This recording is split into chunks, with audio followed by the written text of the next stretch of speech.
Welcome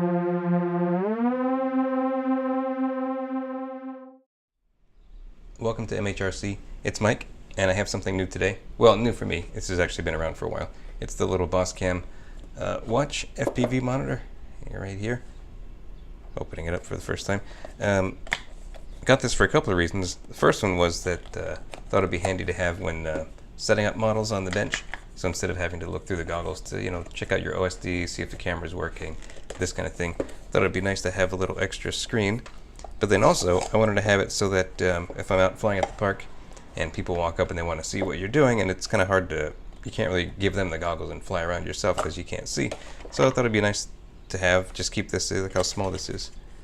And it's like a big watch, but it's a very small monitor. So I thought it'd be nice to have this to, just to show people what was actually going on, what it was like flying, because most people have really no idea what you're doing. But not bad anyway, and also it was only 40 bucks. It's quite a nice deal.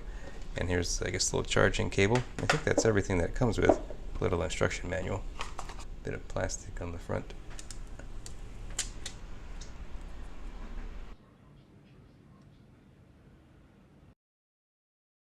And just trying to tune into the right channel here for the first time. Pretty easy to do.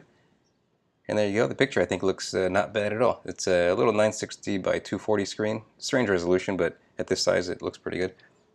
And there's a little pop-out linear antenna on the left. You can't adjust the angle too much, but I don't think that's too big of a deal. You can always just move the watch around. So yeah, let's take this out to the field and let's see how the range and reception do compared to the goggles. And in the goggles I have the stock 32-channel OLED module, fast track module in the V4s, compared to this little just linear antenna. And I just have my phone recording the watch here. And it's a little bit off axis, so it's going to look a little bit too dark and contrasty, but hopefully you can still get an idea of how the watch is performing. And I just try to put a hat over it here to try to block some of the reflection. So the obviously DVR is on the left, live watch recording is on the right, and let's see how it does.